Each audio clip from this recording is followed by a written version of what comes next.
Ya que 0 minutos acá. Listo, ya puede empezar.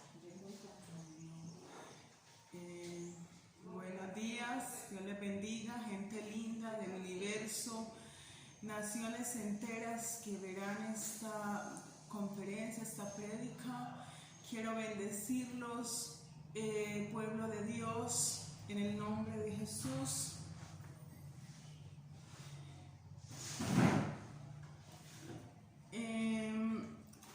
Quiero compartirles hoy la palabra de Dios.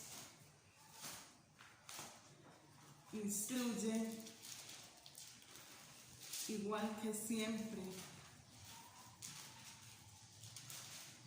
El libro de Génesis significa nacimiento, comienzo.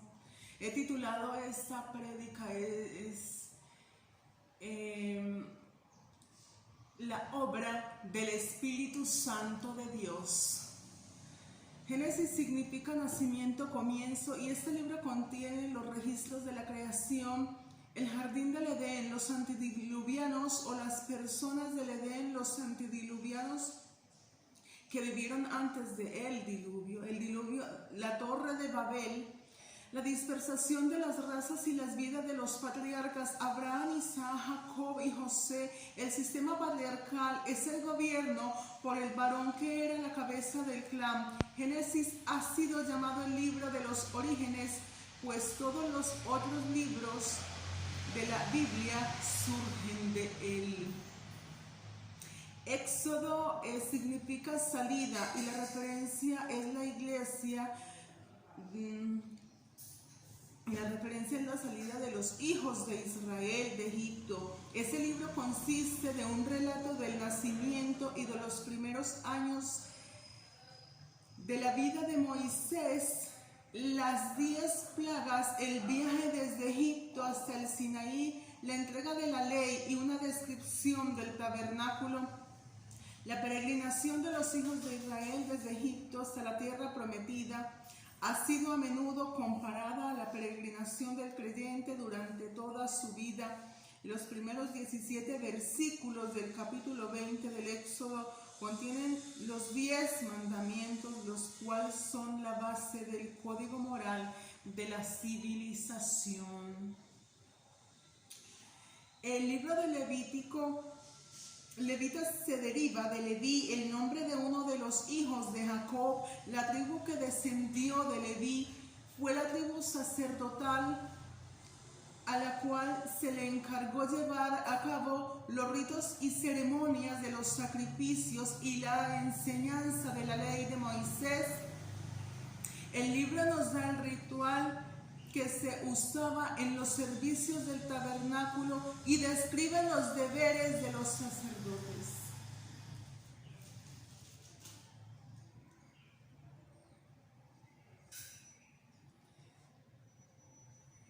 Números, este libro de Números se deriva del hecho de que los hijos de Israel fueron contados 2 veces. El capítulo 10 es la continuación del relato de la peregrinación de los israelitas desde Egipto hasta el Canaán, la cual se interrumpió en el Éxodo 19 en su peregrinación desde el monte del Sinaí. Los israelitas habían planeado viajar hacia el norte y entrar en el Canaán por los límites del sur, pero se asustaron por el informe de los espías, quienes hablaron del gran tamaño de los habitantes de la tierra.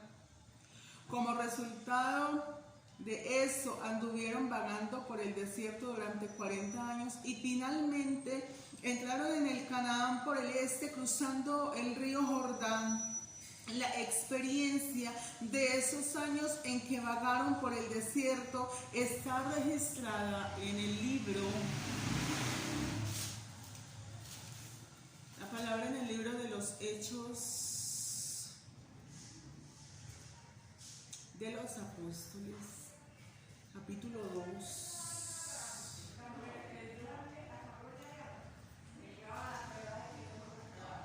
En los Hechos, capítulo 2.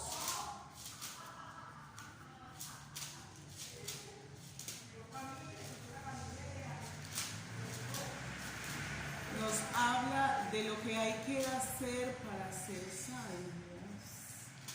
El hombre se ha preguntado qué hacer para ser salvos.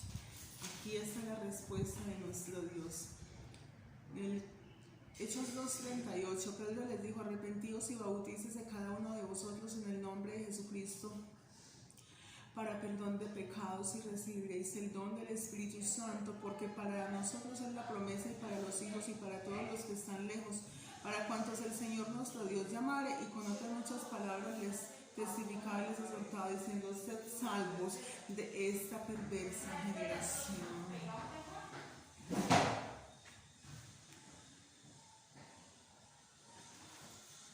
Josué, el libro de Josué lleva ese nombre en honor de uno de los espías que más tarde llegó a ser el sucesor de Moisés. Josué condujo a los israelitas por el cruce del río Jordán, atacó y conquistó a los cananitas y dividió la tierra entre los seguidores, y los capítulos que siguen contienen un discurso de Josué en el cual lleva al pueblo a normas elevadas de conducta personal, amonestándoles a honrar y a seguir a Dios.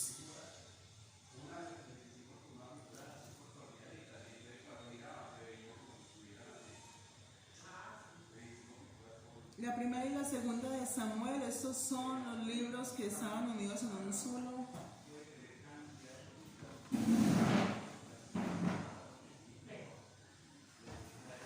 Es que yo oigo bullas. Va a parar. Estos dos libros estaban unidos en uno solo en la Biblia hebrea y nos cuentan en detalle los días finales de la teocracia, en la cual Dios gobierna directamente a través de los jueces, y los primeros tiempos del reino de Israel, que rechazó a Jehová su Dios y pidió un rey como todas las otras naciones. El primer rey fue Saúl, un hombre de hermosa apariencia, guerrero competente, pero él no lo era de devoción a Dios. Cuando Saúl murió, David, a quien Dios había elegido, ungido, fue instalado como rey, y estos dos libros cubren la vida de David junto con un relato de Samuel, el último de los jueces que gobernó a Israel para la época de la teocracia.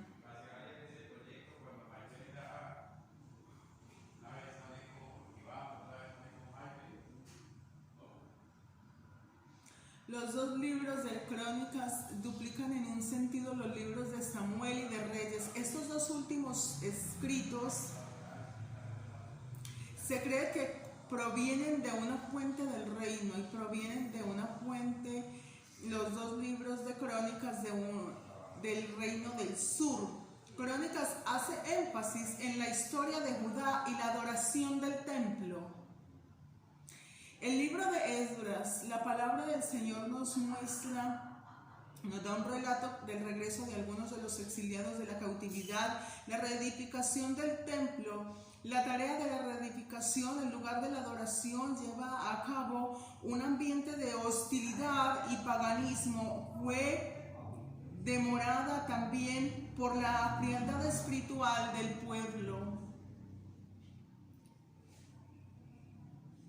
La palabra del Señor en el libro de Jeremías, aunque mayormente de naturaleza biográfica, el libro de Nehemías es el último de los libros históricos del Antiguo Testamento.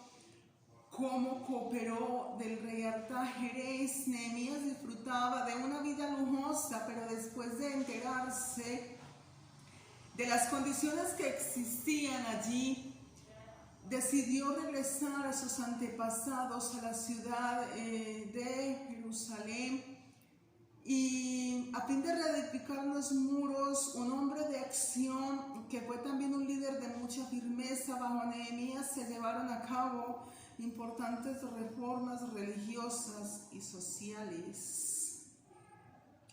Y este libro registra una de las liberaciones que los judíos experimentaron en su historia. Los descendientes modernos de los judíos leen este libro durante la fiesta de Purim, en memoria de aquella liberación. Esther es una joya literaria que se lee con interés y deleite tanto por los jóvenes como por los adultos, y nos ofrece un buen ejemplo de la providencia de Dios, quien predice lo que va a pasar y que cuida de sus hijos.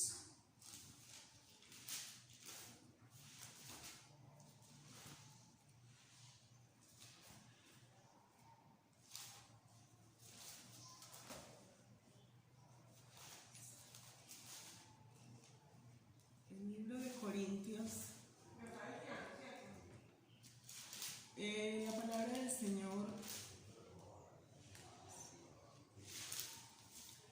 en el libro de Corintios 10:7 dice: mirad las cosas según la apariencia, si alguno está persuadido en sí mismo que es de Cristo, esto también piense por sí mismo que como es el de Cristo, así también nosotros somos de Cristo, porque aunque me gloríe algo, más todavía me demuestra autoridad, la cual el Señor nos dio para edificación y no para vuestra destrucción. No me avergonzaré, para que no perezca, como que os quiero amedrentar por cartas, porque a la verdad dicen las cartas son duras y fuertes, mas la presencia corporal débil y la palabra menospreciable. Eso tenga en cuenta tal persona, que así como nosotros en la palabra por cartas estando ausentes, lo seremos también en hechos estando presentes.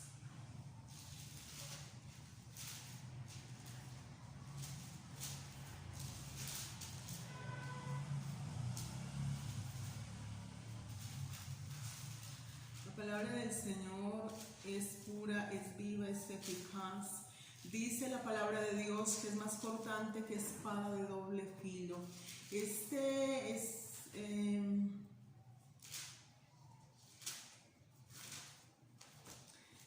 Esta siguiente sección de prédica la he titulado La relación del Espíritu Santo. Es la fe y la relación entre Dios y el hombre. El profeta Daniel tenía una relación estrecha con Dios, y esto lo llevó a que una protección poderosa de Dios, la defensa del Espíritu Santo, su entrega y la seguridad de tener un Dios poderoso que lo protegió y lo libró hasta el final. La profecía de Daniel constituye uno de los libros más interesantes de la Biblia. Sus historias, capítulos 1 y 6, son vívidas y emocionantes, y las visiones del resto del libro, capítulos 7 y 12, son muy significativas. Las cuatro bestias de Daniel 7:3 son consideradas las cuatro potencias mundiales: los babilonios, los medopersas, los grecos, macedonios y los romanos. La segunda visión de Daniel en el capítulo 8:1 es considerada como una referencia al gobierno de los griegos bajo Alejandro el Grande. El reino mencionado en el capítulo 9 es el gobierno mesiánico del reino de Cristo. La visión de los capítulos 10-12 es considerada una referencia a fin de los siglos. El libro de Oseas, el mensaje del profeta Oseas fue dirigido principalmente a Israel. Los primeros 3 capítulos nos dan un relato de los problemas domésticos de Israel, que tiene el propósito de mostrarnos los pecados de Israel y el amor a Dios. El resto del libro contiene denuncias contra el pueblo por su idolatría y su pecado.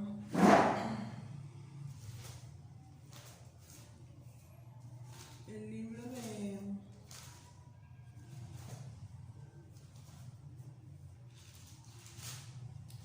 San Juan 5. Aquí quiero dar un testificar de la gloria de Dios, de lo que ha hecho en mi vida. Quiero compartirles que Dios me ha sanado de cáncer. Estuve invadida de cáncer. Él sana. Si tú quieres y puedes creerle, Él es poderoso, Él es misericordioso, Él es absolutamente pleno, porque las cosas que no hemos alcanzado no es porque Dios ha cortado su mano para bendecirnos, sino que dice la palabra de Dios que vuestras iniquidades y vuestro pecado es mucho, pero Él es grande en misericordia. Así que yo quiero compartir que Él me ha levantado, Él ha sido fiel, Él ha estado a mi lado cuando nadie ha cuidado de mí. Él siempre cuida de sus hijos, Él siempre está presente, y Jesús es un Dios que nunca llega tarde. Un hombre, después en el libro de San Juan 5 dice la palabra de Dios: después de estas cosas había una fiesta de los judíos y subió Jesús a Jerusalén. Y hay en Jerusalén, cerca de la puerta de las ovejas, un estanque llamado en hebreo Betsaida, el cual tiene 5 pórticos. Y en esto yacía una multitud de enfermos, ciegos, cojos y paralíticos, que esperaban el movimiento del agua, porque un ángel descendía de tiempo en tiempo al estanque y agitaba el agua.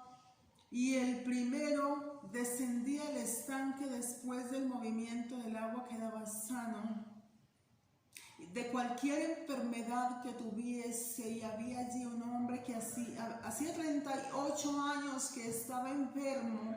Y cuando Jesús lo vio acostado y supo que llevaba ya mucho tiempo así, se le dijo: ¿quieres ser sano?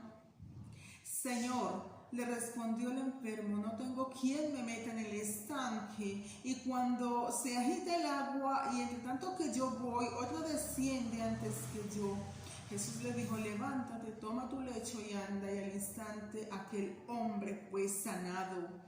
Y tomó su lecho y anduvo, y era día de reposo aquel día. Entonces los judíos le dijeron: aquel que había sido sanado es día de reposo, no te es lícito llevar tu lecho. Él le respondió: el que me sanó, él mismo me dijo: toma tu lecho y anda. Entonces le preguntaron: ¿y quién es el que te dijo: toma tu lecho y anda?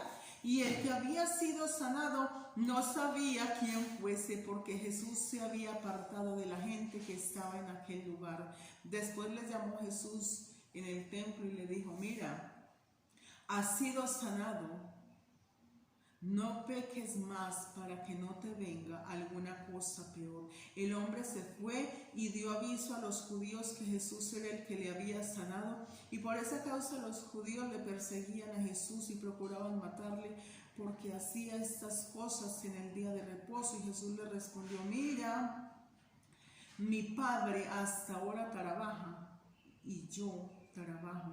Por eso los judíos aún más procuran matarle, porque no solo quebrantaba el día de reposo, sino que también decía que Dios era su propio Padre, haciéndose igual a Dios. Respondió entonces Jesús y les dijo: de cierto os digo, que no puede el Hijo hacer nada por sí mismo, sino que vencer al Padre, porque todo el que el Padre hace también lo hace, y el Hijo igualmente, porque el Padre ama al Hijo y le muestra todas las cosas que Él hace, y mayormente las obras que estaban le mostrarán.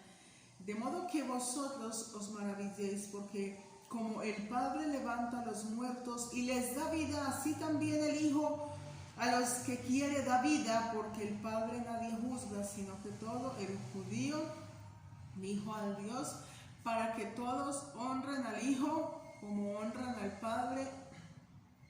El que no honra al Hijo no honra al Padre que le envió. De cierto os digo que el que oye mi palabra y cree al que me envió tiene vida eterna y no vendrá a condenación, mas ha pasado de la muerte a la vida. Así que aunque los judíos criticaron a Jesús, muchos no creyeron en Él, hoy sigue siendo igual entre la humanidad. Pero Jesús es el líder, es el sumo sacerdote, Jesús es la vida, Jesús es el alfa, Él es la omega, Él está sentado sobre un trono, Él gobierna las naciones con autoridad y gran gloria. Jesús el verdadero Dios, Jesús la vida eterna. Aleluya. El incomparable Dios de Israel, el bondadoso Dios. que aunque a veces parece como en derrota, a veces parece que no nos oye, pero Él sabe cuidar de sus hijos. Él sí oye a su pueblo, Él sí tiene cuidado de los que le aman, aún ha tenido misericordia de los que no le han reconocido. Él hace salir el sol sobre buenos y sobre malos. Aleluya, porque Él es grande, Él es poderoso en batalla, Él es invencible, Él es el Rey de Reyes, Él es el Señor de señores.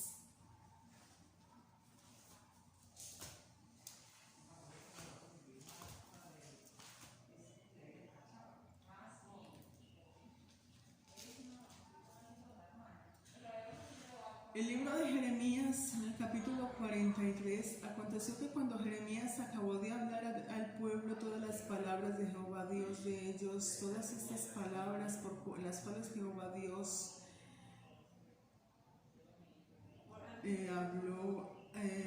envió a ellos, dijo a Azarías el hijo de Asías y Jonán, hijo de Carea, y todos los varones soberbios dijeron a Jeremías: mentira dices, no te ha enviado Jehová nuestro Dios para decir, no vayáis a Egipto para morar allí, sino que Baruch, hijo de Nehemías, se inicia contra nosotros para que entregarnos en tus manos de los caldeos para matarnos y hacernos transportar a Babilonia. Jeremías fue uno de los profetas mayores, aunque Jeremías sufrió, en un momento se arrepintió de hablar de Dios, fue a la cárcel. Ayer alimentado con pan, con agua, fue uno de los profetas, fue uno de los que experimentó, como muchos hemos experimentado la profecía y hemos ejercido el don de la profecía, como muchos profetas, porque el Señor es el que decide comunicarse con el hombre, porque la profecía se cumple y la palabra en su naturaleza es profética, porque quien profetiza es mayor a quien habla en nuevas lenguas. Por eso Jesús es el más grande de los profetas, Jesús el mayor, Jesús el incomparable, Jesús es quien hace el repartimiento de los dones. Él es el Todopoderoso, Él es el verdadero Dios, Él es la vida eterna.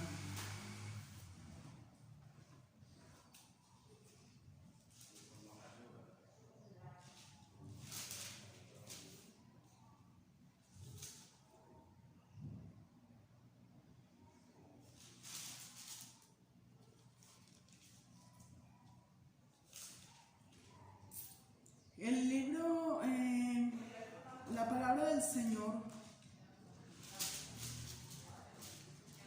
en el libro de San Mateo, dice que el libro de San Mateo fue escrito probablemente para los judíos. Y Mateo presenta a Jesús como el Mesías prometido en el Antiguo Testamento, llamado a menudo el Evangelio del Reino de Mateo. Comienza como una genealogía de Jesús, el hijo de David, y cita frecuentemente del Antiguo Testamento que ha sido atribuido a Mateo, un recaudador de impuestos, uno de los 12 discípulos, y las mejores evidencias que lo identifican como la segunda biología más antigua de Cristo. Fue escrito probablemente antes de la destrucción de Jerusalén, ocurrida en el año 70 después de Cristo.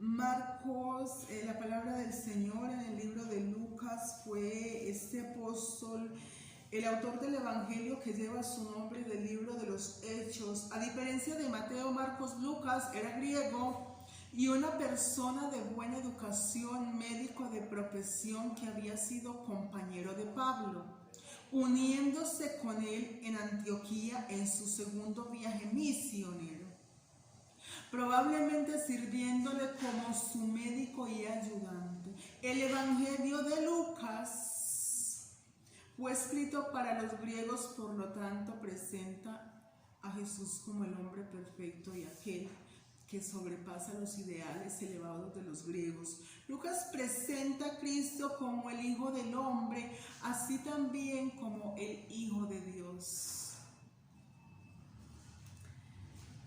También el Señor en la palabra del apóstol Juan es más, era en la época de los primeros cristianos y en la época de los discípulos, del discipulado, el ministerio de Jesús. La palabra habla de que era el más joven de todos los apóstoles. Y el libro de Lucas es quien nos registra que el nacimiento de Jesús y de Juan se dio como a un tiempo igual o casi igual. Y muestra que el apóstol Juan era el más joven de todos los discípulos.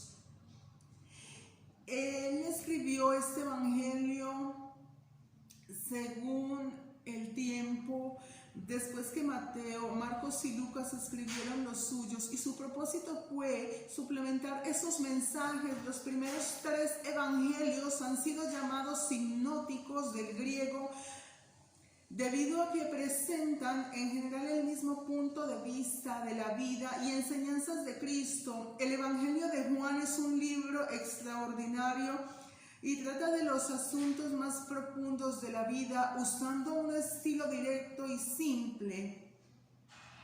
Juan presenta a Jesús como el Hijo de Dios y el unigénito del Padre. El versículo 16 del capítulo 3 ha sido llamado el corazón del Evangelio.